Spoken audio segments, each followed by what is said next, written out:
I mean, it wasn't working. There's a thought. There's some imagery to start the show with. You didn't watch the bowl game? You didn't watch USTA versus Troy or somebody? Huh? What is USTA? What exactly is that? Texas Arlington. United States, Tennessee, something or other. Welcome to PTI, boys and girls. Okay. In today's episode, the World Cup final. The Yankees land a top starter, and Kendrick Perkins joins us for 5 good minutes. But we begin today with the San Francisco 49ers going on the road in a short week and dominating Seattle. Brock Purdy played with an oblique injury and played well. The 49ers defense, which leads the NFL in only allowing 15 points a game, only allowed 13 points.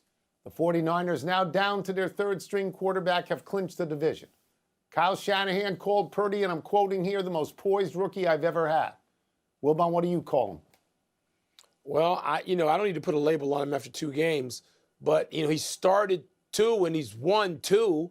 But Kyle Shanahan deserves major applause, a standing ovation, he and his staff, for what we talked about yesterday, Tony, and I thought he should play. You didn't. I thought he should. I did not. But protect him. Protect him. Run the safest plays you've got in your head, and Kyle Shanahan has literally a million plays in his head.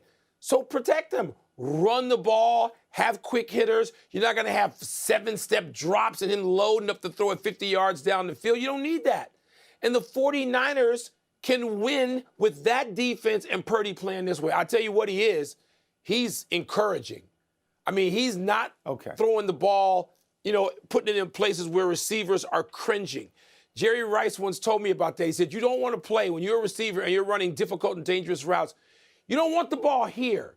You need it on a slant pass here so your arms can protect you. And it seems like this rookie or not, Mr. Irrelevant or not, he understands that already. He's putting it where his players feel confident playing with him, and Kyle Shanahan feels comfortable calling a game for him. Good for them. So you're looking at a guy who 7 weeks ago sat here after the Christian McCaffrey trade and said San Francisco was going to be in the Super Bowl. Yeah. Now, I didn't know Jimmy Garoppolo was going to go out.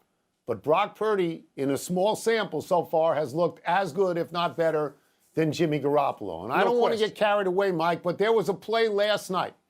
First quarter play, it ended up a pass over the left middle to Kittle, and it ended up as a touchdown for Kittle. Yes. And Brock Purdy faked to the right and faked to the left and threw it to Kittle on a line, and it looked like Joe Montana. They're about the same size. It looked like the same move. Now, do I think a good defensive coordinator can get tape on him and figure out how to stop him? Well, of course I do, because if you couldn't stop him, he wouldn't have been the last pick in the draft. But this is a year, Mike.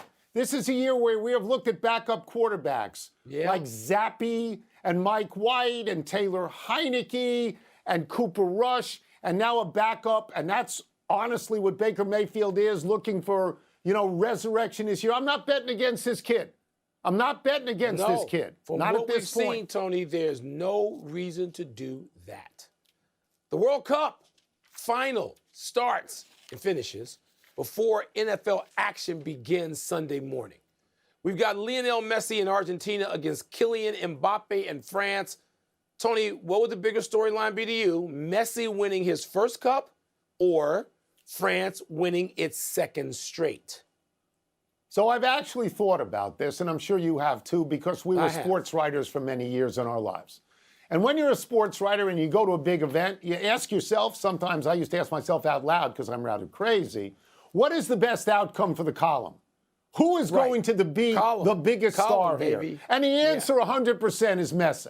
It's Messi. Of course it's Messi. Not to me. Because Messi has a chance at complete redemption here, so that people like you, Mike, have to eat it if he actually wins the World Cup. Or he leaves here with a permanent rain cloud over him because he had chances. This is the last chance. This is the last dance. And he doesn't win from a country that has won World Cups before. Yeah, France is a great if-win story because if win, they're the first team in 60 years to repeat. But if lose, So to me, the biggest story would be Messi either way. To me, it's close, but I'm going to go with France. Tony, Messi's already been declared the greatest of all time. People like you. But not if he doesn't win a World Cup. No, not people like me. Let me repeat what I just said. Let me repeat what I just said. Messi has already been declared the greatest of all time. 80% of the people who assess, Tony, all I've done is watch these games and read. Every game I'm watching, I'm reading somebody from somewhere, from South America, some great soccer writer, from England, some great soccer writer, from the U.S., and they got Messi being the greatest of all time. So if he's the damn greatest of all time, he doesn't need to win. No. But let me just say this. If Kylian Mbappe wins, you know who he goes down with? He goes down with a guy named Pelé, who I would say and suggest very strongly is the greatest of all time. So France going back-to-back for the first time since Brazil would be the bigger story, the cooler story, the sexier story, and they would fly right in the face of all the know-it-alls who have Messi as the greatest of all time already, even though his resume doesn't include the crown jewel. Well, you couldn't be more wrong on that particular theory, but there would be one really great story if your boy Benzema came off a flight and had the winning goal, and he took the place of Olivier Giroud, of whom he has said the following quote, "I am a Formula One car and he is a go-kart." How great a quote is that? We move now to baseball. My God. Carlos Rodon just agreed to a 6-year, $162 million contract with the New York Yankees, the third most money ever given to a left-hander behind Clayton Kershaw and David Price. Rodon settles in behind Garrett Cole, who himself is working on a $324 million contract. Wilbon, what do you think the Yankees can count on from Rodon? The irony there is, it seems to me always like if you find a left-handed starter, so there are no lefties, that lefties shouldn't be paid more than righties when they're rarer, they're harder to find at that level. Now, Rodon is not at the top level. Tony, we've seen brilliance from Rodon, and we've seen a lot of injury time missed. So, I mean, look, the Yankees had to take all of that into account before they spent the money. But as we know, nobody's going to, need to hold, what is that when they raise money on the internet and they raise money for some team, for somebody who needs it? GoFundMe? Yeah, GoFundMe. Nobody's going to need GoFundMe for the New York Yankees, nor you either. Yeah. But, you and Messi. He's 30 years old. He's 30. Got time to be brilliant again, Tom, but we don't know if he can be out there. That's the problem. He's in his prime, and he's a lefty in Yankee Stadium, which is the best side to be a lefty on when you're in Yankee Stadium because you don't have to worry about right field at that point. And in the last 2 years with the White Sox and with San Francisco, he's 27-13 with a 2.65 ERA. Yes. And last year he had the highest ratio of strikeout standings, 12 strikeouts per 9. But as you mentioned, and there's always a but, he gets hurt all the time. Shoulder surgery, Tommy John surgery.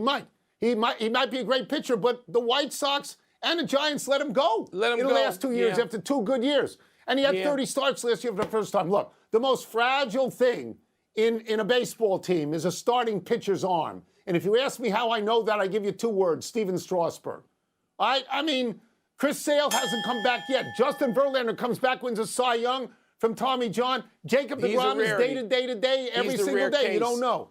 But Rodon's high note tone, it's a high note. It is when he hits it. Oh, I understand. Maybe he's CC Sabathia, the last big lefty signing, who was 40-15 in his first 2 years there. Or maybe he's Madison Bumgarner, who's 15-29 since he left the Giants. Let's take a break. Coming up, we'll ask Kendrick Perkins what he'd be thinking to himself if he were Steph Curry's teammate right now. We'll also ask him whether it's time to start taking, well, here we go, the Brooklyn Nets seriously. Let me go back to Purdy, Mike.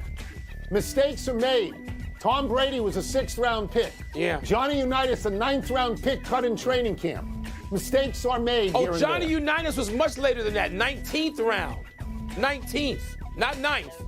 I thought it was 9th. Really? Unitas was much later, 19th. We've got some NBA questions for our great friend from NBA Today, Mr. Kendrick Perkins. And that thing behind him is allegedly a basketball, but it looks like he's in outer space. That's the coolest thing I've ever seen. He's blasted off. Let's start with this. Let's say you were on the Warriors team right now, and you just lost Steph Curry for what they say is a few weeks, or it could be more. Wilbon says you've had this elbow injury yourself. So what are you thinking to yourself?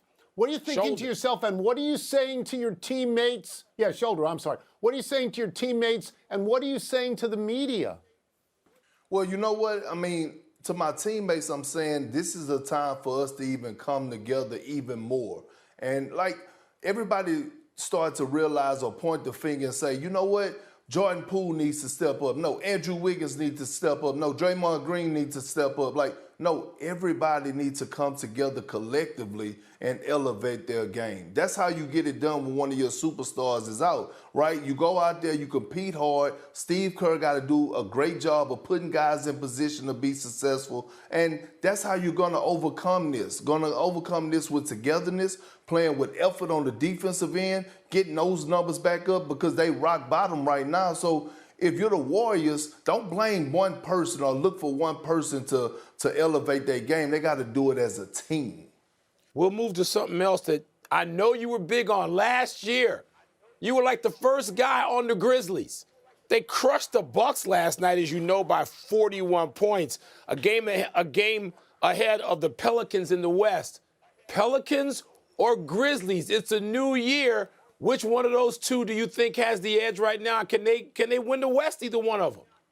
You know I'm not going against G12, Ja Morant. Look, when it comes down to going to the dark side, or the dark that they call themselves, this team has championship written all over it. Now, do I have them picked to win it? No. But can they come out of the West? Yes. Just think about it. Last year, I thought they should have beat Golden State. They would have beat Golden State if Ja Morant wouldn't have got hurt, but they're deep. They got two defensive anchor centers down low, and Big Steven Adams and Jaren Jackson Jr., who's been blocking the hell out of shots. They got Tyus Jones, who, in my opinion, is the best backup point guard in the NBA. They got Desmond Baines, who has been out, but when he comes back, he's shown us what he's capable of doing. Dillon Brooks has now turned into that two-way player that we grown to love 2 years ago. And can we not say enough about Ja Morant? Right? The combination of Russell Westbrook, the combination has the ability, skill set of Kyrie Irving, along with the passing ability of Rajon Rondo. This guy is a superstar, and he rises to the occasion, and he has the pieces around him, and they're well coached. Your old team, the Celtics, get Robert Williams back tonight. He was really important to last year's team. Kendrick, the Celtics are already in first place without him playing. Is he going to be that important to this year's Celtics team? Yes. Look, the Celtics wouldn't get to the Eastern Conference Finals if they don't have Robert Williams. Robert Williams is that defensive anchor and that shot blocker that allows Jason Tatum, Jaylen Brown, and Marcus Smart to pressure up on those guards on the perimeter. When you have a guy back there that athletic, that's altering shots, it changed your whole landscape of your defense. Offensively, he is a dynamic roller, a live threat at the basket. So with him being that type of guy that rolls to the basket with that type of force, it opens up driving lanes, and it also opens up wide open three-point shooting, because you have to account for him diving to the basket. Robert Williams is everything for this team, and I think we saw that when they played against the Golden State Warriors and Clippers when they took those losses on the West Coast trip. Okay, we'll get you out of here on this.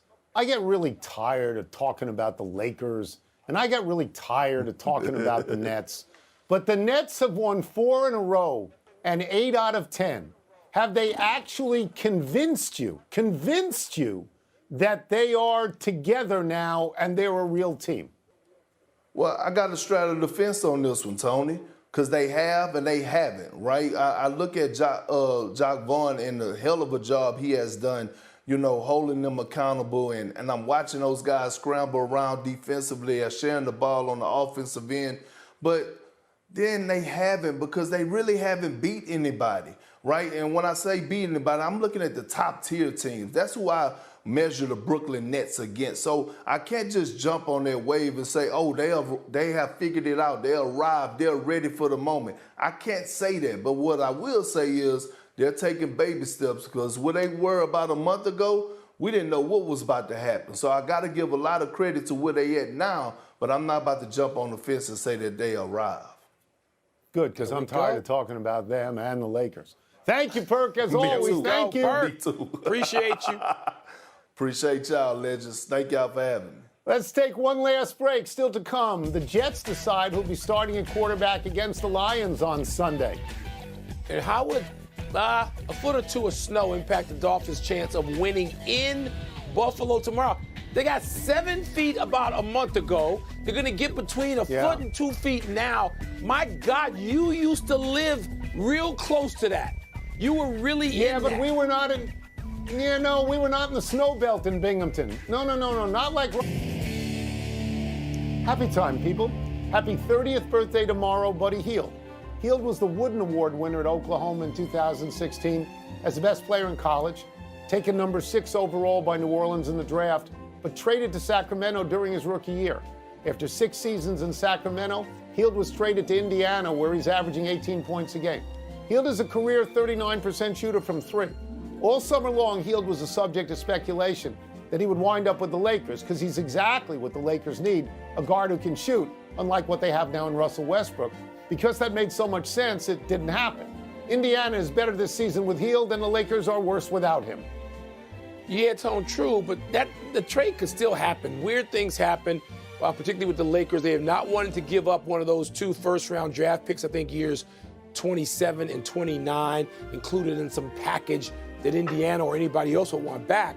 But Buddy Hield, I mean, I don't understand why people don't find him more valuable.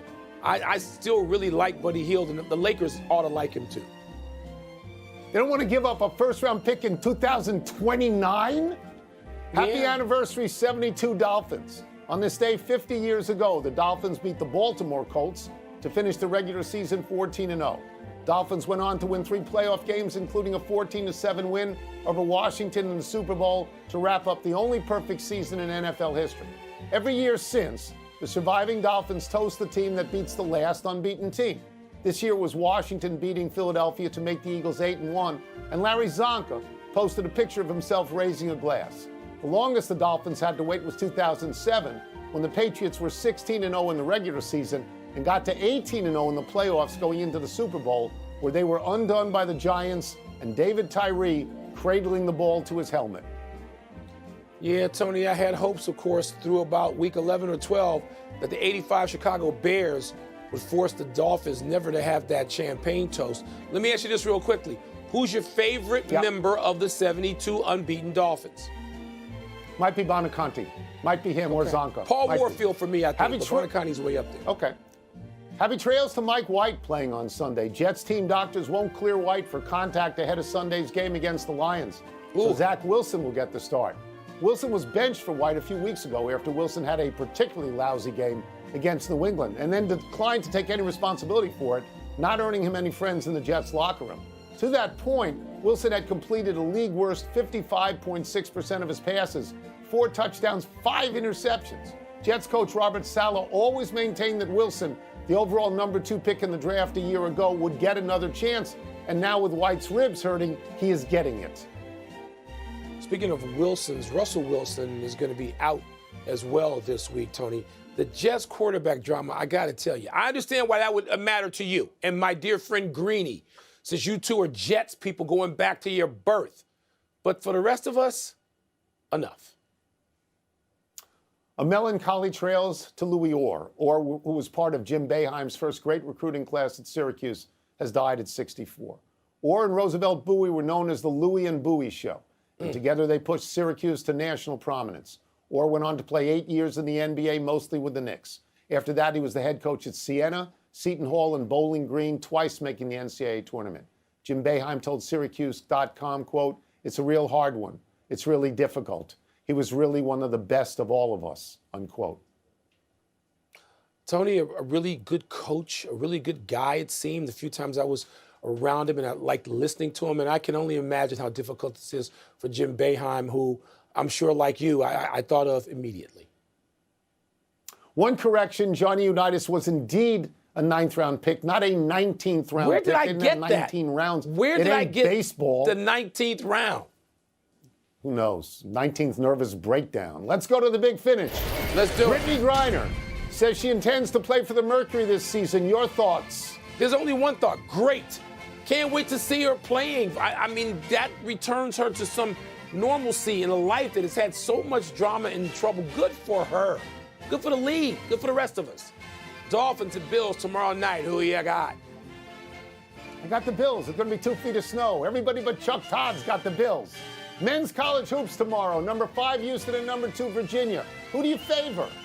How about Virginia back up there at the top of the polls, Tony, again? You know who I favor. Bahamas Bowl earlier today. UAB beat Miami of Ohio. Did you have that?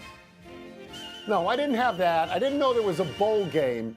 But now that I do, tonight I'm going to wear a Tommy Bahamas shirt. Last one, my Knicks and your Bulls tonight. Are you ready to lose again? With apologies to Tibbs and Derrick Rose and Jalen Brunson, all good Chicago guys, the Bulls are going to beat the Knicks by 20 tonight. Write it down. We'll talk about it on Monday. I hope so. 20. I hope we can. We're out 20. of time. We'll try and do better the next time. And I'm Tony Kornheiser. Now, I don't hate the Knicks because you know I love the guys I mentioned. Have a great weekend, Knuckleheads. We're back on the Deuce Monday. Must be more bowl activity. And remember to check out NBA Countdown tonight at 7 Eastern. Why are we on ESPN2 all the time? Bowl. What did